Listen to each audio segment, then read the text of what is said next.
রাব্বুল আলামিনের অশেষ রহমতে আজ আমি আমার প্রিয় মাতৃভূমিতে ফিরে আসতে পেরেছি আপনাদের দোয়ায়।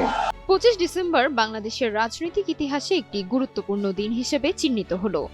এই দিন বিএনপির ভারপ্রাপ্ত চেয়ারম্যান তারেক রহমানের স্বদেশ প্রত্যাবর্তন কেবল একজন নেতার দেশে ফেরা নয়, এটি গণতান্ত্রিক পুনর্গঠন, রাজনৈতিক ভারসাম্য, অর্থনৈতিক স্থিতিশীলতা এবং জাতীয় ঐক্যের সম্ভাবনার একটি নতুন সূচনা।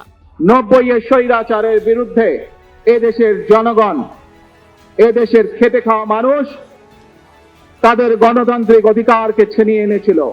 তারেক রহমানের উপস্থিতি রাজনৈতিক প্রতিযোগিতা বাড়িয়ে দেশের নীতি ও জবাবদিহিতা নিশ্চিত করার ক্ষেত্রে গুরুত্বপূর্ণ ভূমিকা রাখবে।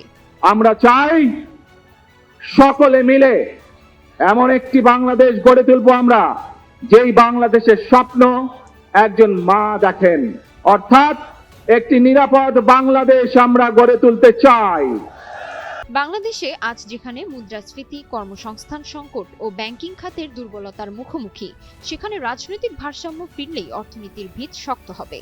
প্রতিযোগিতামূলক গণতন্ত্রই অর্থনৈতিক স্থিতিশীলতার মূল চাবিকাঠি। এছাড়া তারেক রহমানের ফেরা শুধু রাজনৈতিক নয়, এটি সমাজে জাতীয় ঐক্য ও মানবিক পুনর্মিলনের বার্তা বহন করে। আজ এই বাংলাদেশের মাটিতে দাঁড়িয়ে আপনাদের সকলের সামনে আমি বলতে চাই, বাংলাদেশ জাতীয়তাবাদী দলের একজন সদস্য হিসাবে আপনাদের সামনে আমি বলতে চাই, I have a plan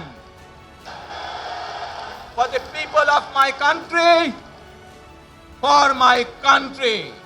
এই ঘটনাটি বাংলাদেশের রাজনীতিতে শুধু এক ব্যক্তির প্রত্যাবর্তন নয়, এটি রাষ্ট্র গঠনের নতুন অধ্যায়, যেখানে নীতি, জবাবদিহি, বিনিয়োগ, আস্থা ও গণতান্ত্রিক সংস্কার একসাথে এগোতে পারে।